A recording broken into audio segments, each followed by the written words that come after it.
Hello friends, इस video में मैं आपको बताने वाला हूं कि एलआईसी की ई सर्विसेज के लिए ऑनलाइन कैसे रजिस्टर करते हैं या फिर एलआईसी का अकाउंट ऑनलाइन कैसे ओपन करते हैं। और इस वीडियो के लास्ट में मैं आपको ये भी बताऊंगा कि एलआईसी की ई सर्विसेज के अंदर आपको क्या क्या फायदे होंगे और आप अपनी एलआईसी के अंदर ई सर्विसेज की मदद से क्या क्या बदलाव कर सकते हैं और किन किन डिटेल्स को आप देख सकते हैं। तो इस वीडियो को लास्ट तक जरूर देखें।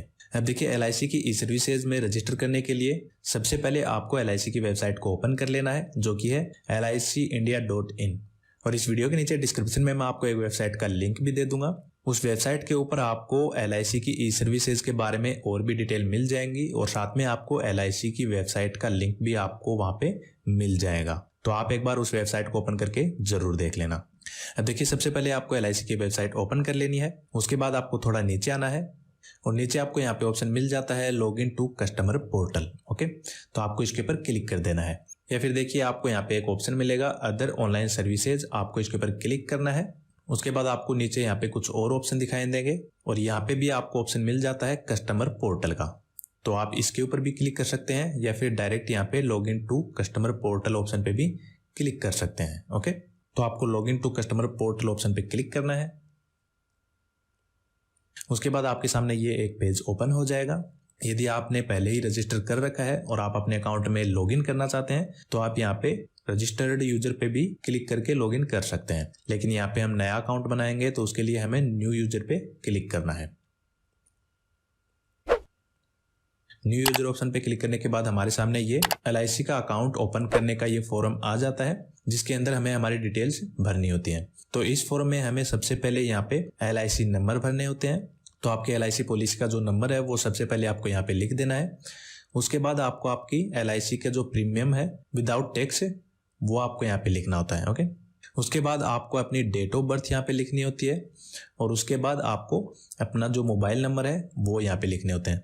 और यहाँ पे आपको एक बात का ध्यान रखना है, आपकी पॉलिसी के अंदर जो मोबाइल नंबर आपने ऐड करवा रखा है वही मोबाइल नंबर आपको यहाँ पे लिखना होगा। ओके, उसके बाद आपको अपनी ईमेल आईडी यहाँ पे लिखनी है और ईमेल आईडी भी आपको यहाँ पे वही लिखनी है जो आपने अपनी पॉलिसी के अंदर ऐड करवा रखी है। ओके, उसके बाद यदि आपके पास पासपोर्ट है तो उसके नंबर आप यहाँ पे लिख सकते हैं और यदि आप अपने पैन कार्ड के नंबर भी यहाँ पे लिखना चाहते हैं तो वो भी यहाँ पे लिख सकते हैं। अब देखिए, यहाँ पे जिन ऑप्शन के आगे रेड स्टार लगा हुआ है वो ऑप्शन यहाँ पे आपको भरने जरूरी है। ओके, इनको आप खाली नहीं छोड़ सकते हैं। और जिन ऑप्शन के आगे रेड स्टार नहीं लगा हुआ है उनको आप चाहें तो भर सकते हैं और चाहें तो खाली भी छोड़ सकते हैं। जैसे कि पासपोर्ट नंबर और पैन के आगे यहाँ पे रेड स्टार नहीं लगा हुआ है तो यदि आप इन ऑप्शन में कुछ भी नहीं भरते हैं तो भी आप अपना अकाउंट क्रिएट कर सकते हैं। लेकिन जिन ऑप्शन के आगे रेड स्टार लगा हुआ है वो ऑप्शन आपको भरने जरूरी है। ओके, तो सभी डिटेल भर देने के बाद लास्ट में आपको यहाँ पे अपना जेंडर सेलेक्ट करना होता है। ओके, और उसके बाद आपको यहाँ पे प्रोसीड ऑप्शन पे क्लिक कर देना है। प्रोसीड ऑप्शन पे क्लिक करने के बाद आपको यहाँ पे आपकी डिटेल्स को एक बार कंफर्म करने के लिए बोला जाएगा। तो आपको अपने मोबाइल नंबर और ईमेल आईडी को यहाँ पे एक बार अच्छे से चेक कर लेना है और यदि पैन नंबर और पासवर्ड नंबर लिखे हैं तो उनको भी यहाँ पे एक बार अच्छे से चेक कर लेना है और यदि सब सही है तो आपको यहाँ पे यस पे क्लिक कर देना है। उसके बाद यहाँ पे आपको एक अलर्ट दिया जाएगा तो यहाँ पे भी आपको ओके पे क्लिक कर देना है। अब आपके सामने ये एक नया पेज ओपन हो जाएगा। यहाँ पे आपको अपने पासवर्ड बनाने होते हैं और पासवर्ड बनाने के जो नियम हैं वो आपको यहाँ पे नीचे मिल जाते हैं। तो देखिए, यहाँ पे बताया गया है कि आपके पासवर्ड में कम से कम 6 कैरेक्टर और ज़्यादा से ज़्यादा 16 कैरेक्टर्स होने चाहिए, जिसके अंदर कम से कम एक अपर केस और एक लोअर केस भी होना चाहिए और कम से कम एक नंबर और एक स्पेशल कैरेक्टर भी होना चाहिए। ओके, और आप कौन कौन से स्पेशल कैरेक्टर्स यूज कर सकते हैं वो भी यहाँ पे बताया गया है। इसके अलावा यहाँ पे बताया गया है कि आपका जो पासवर्ड है वो आपके फर्स्ट नेम से स्टार्ट नहीं होना चाहिए और ना ही आपका पासवर्ड स्पेशल कैरेक्टर से स्टार्ट होना चाहिए। ओके, तो इन सब बातों का आपको ध्यान रखना है। और यदि आप जानना चाहते हैं कि एक मजबूत पासवर्ड कैसे बनाया जाता है तो उसके लिए मैं आपको इस वीडियो के नीचे डिस्क्रिप्शन में एक वीडियो का और एक वेबसाइट का लिंक दे दूंगा। तो उस वेबसाइट पे जाके आप जान सकते हैं कि एक मजबूत पासवर्ड कैसे बनाया जाता है। तो आपको यहाँ पे अपना पासवर्ड लिखना है, उसके बाद दोबारा से वही पासवर्ड नीचे दिए गए ऑप्शन में लिखना है। ओके, पासवर्ड लिख देने के बाद आपको यहाँ पे सबमिट ऑप्शन पे क्लिक कर देना है। सबमिट ऑप्शन पे क्लिक करने के बाद आपको यहाँ पे लिखा हुआ मिल जाएगा यू हैव सक्सेसफुली रजिस्टर्ड, मतलब कि आपने LIC की ई सर्विसेज के लिए सक्सेसफुली रजिस्टर कर लिया है। और नीचे आपको यहाँ पे ऑप्शन भी मिल जाता है लॉगिन का। तो अब लॉगिन करने के लिए आपको इस ऑप्शन पे क्लिक करना है। लॉगिन ऑप्शन पे क्लिक करने के बाद आपके सामने ये लॉगिन पेज ओपन हो जाएगा। अब सबसे पहले आपको यहाँ पे अपने ईमेल आईडी या फिर मोबाइल नंबर यहाँ पे लिखना है। उसके बाद आपको अपने पासवर्ड लिखने हैं। उसके बाद आपको अपनी डेट ऑफ बर्थ लिखनी है और उसके बाद आपको साइन इन ऑप्शन पे क्लिक करके अपने अकाउंट में साइन इन कर लेना है। जैसे ही आप साइन इन ऑप्शन पे क्लिक करोगे तो आपके सामने ये एक अलर्ट आ जाएगा। दरअसल इसके अंदर बताया गया है कि आपकी जो ईमेल आईडी और मोबाइल नंबर है वो अभी तक वेरीफाई नहीं हुए हैं। ओके, तो अब आपको करना क्या है, आपको यहाँ पे सेंड वेरिफिकेशन लिंक पे क्लिक कर देना है। इसके बाद आपकी ईमेल आईडी पे एक वेरिफिकेशन लिंक भेज दिया जाएगा। तो अब आपको अपनी ईमेल आईडी को ओपन करना है, लेकिन उससे पहले आपको यहाँ पे ओके पे क्लिक कर देना है। उसके बाद ये आपका LIC का ई सर्विसेज का अकाउंट ओपन हो जाएगा, लेकिन इससे पहले हमें अपनी ईमेल आईडी और मोबाइल नंबर को वेरीफाई करना होगा। तो उसके लिए आप अपनी ईमेल आईडी को ओपन कर लीजिए। आपकी ईमेल आईडी में आपको कुछ इस तरह का एक मेल आया मिलेगा, जिसके अंदर आपको एक लिंक मिलेगा। तो आपको इस लिंक पे क्लिक कर देना है। उसके बाद आपके सामने ये एक नया पेज ओपन हो जाएगा और आपके मोबाइल नंबर पे एक OTP कोड भेज दिया जाएगा। वो OTP कोड आपको यहाँ पे लिखना होता है। यदि आपके मोबाइल नंबर पे OTP कोड नहीं आता है तो आपको यहाँ पे रीसेंड OTP ऑप्शन मिल जाता है। आप इसके ऊपर क्लिक करके OTP को दोबारा से मंगवा सकते हैं। तो OTP कोड यहाँ पे लिख देने के बाद आपको सबमिट ऑप्शन पे क्लिक कर देना है। अभी देखिए मेरे पास यहाँ पे ये एक एरर शो कर रहा है। यहाँ पे लिखा हुआ है unable to connect to the network, please try again. Okay, तो हम थोड़ी देर बाद दोबारा से यहाँ पे ट्राई करेंगे। चलिए तब तक हम अपने LIC के अकाउंट को देख लेते हैं। तो ये हमारा LIC का अकाउंट ओपन हो गया है। अब देखिए यहाँ पे आप अपनी पॉलिसी की सभी डिटेल्स देख सकते हैं। जैसे कि देखिए यहाँ पे आपको ऑप्शन मिल जाता है बेसिक सर्विसेज। ओके, तो चलिए सबसे पहले हम बेसिक सर्विसेज देख लेते हैं। बेसिक सर्विसेज में आपको यहाँ पे बता दिया जाता है कि आपने कौन सी पॉलिसी यहाँ पे ले रखी है, और यहाँ पे आपको आपका प्रीमियम बता दिया जाता है, और आपको नेक्स्ट टाइम प्रीमियम कब भरना है वो भी आपको यहाँ पे बता दिया जाता है। अब देखिए लेफ्ट साइड में यहाँ पे कुछ और ऑप्शन भी दिए गए हैं, जैसे कि पॉलिसी कैलेंडर। इसके अंदर आपको पूरे साल का कैलेंडर दिखा दिया जाता है, और यहाँ पे आपको पॉलिसी स्टेटस का ऑप्शन भी मिल जाता है, जिसके अंदर आपकी पॉलिसी का स्टेटस आपको यहाँ पे दिखा दिया जाता है। आप चाहें तो यहाँ से एक नई पॉलिसी भी ऐड कर सकते हैं, और क्लेम स्टेटस भी यहाँ पे दिखाया जाता है। लोन, यदि आपने अपनी पॉलिसी पे लोन ले रखा है तो वो भी आपको यहाँ पे दिखा दिया जाएगा। ओके, तो इस तरह की सभी डिटेल्स आपको यहाँ पे ऑनलाइन ही दिख जाती हैं। अब देखिए बेसिक सर्विसेज के नीचे यहाँ पे आपको ऑप्शन मिल जाता है सर्विस रिक्वेस्ट का।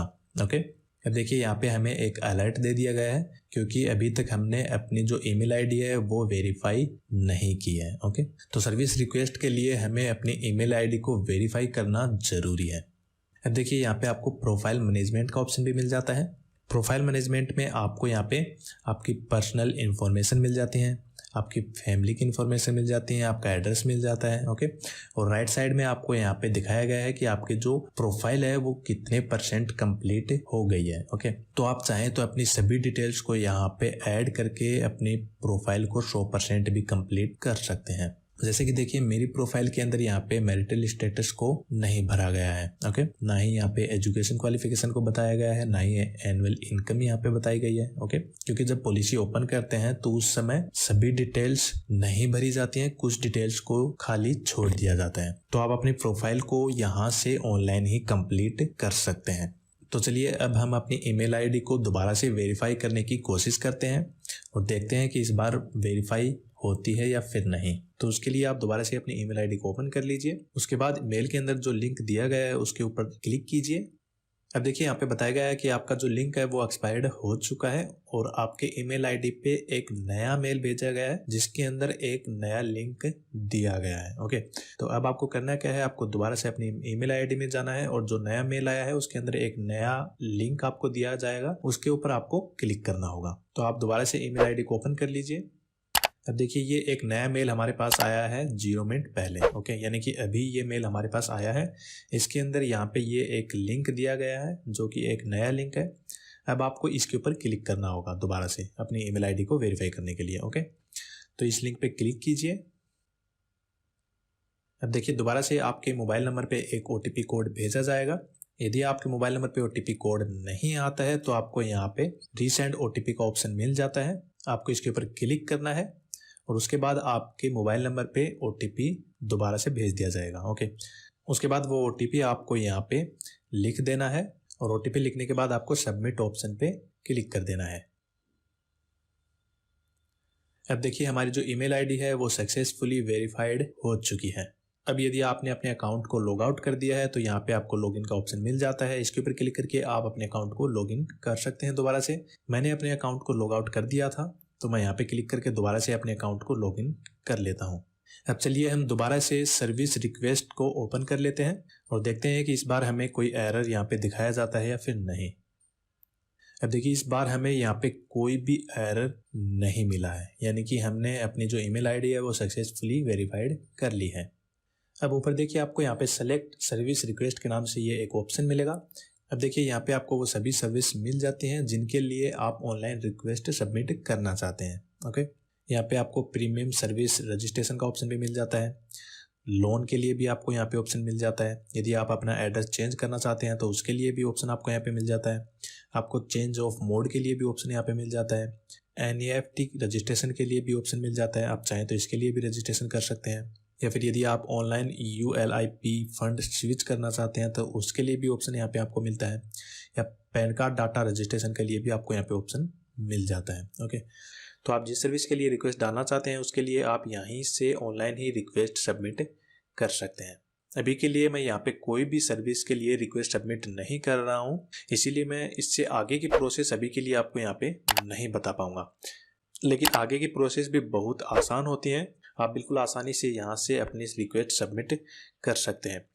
यदि रिक्वेस्ट सबमिट करते हुए आपको कोई भी प्रॉब्लम आती है तो आप मुझे नीचे कमेंट करके पूछ सकते हैं, या फिर LIC के कस्टमर के नंबर पे कॉल करके भी आप उनसे पूछ सकते हैं। वो भी आपको इसकी पूरी डिटेल आपको अच्छे से बता देंगे। ओके, अब देखिए लेफ्ट साइड में आपको यहाँ पे ट्रैक रिक्वेस्ट स्टेटस का ऑप्शन भी मिल जाता है।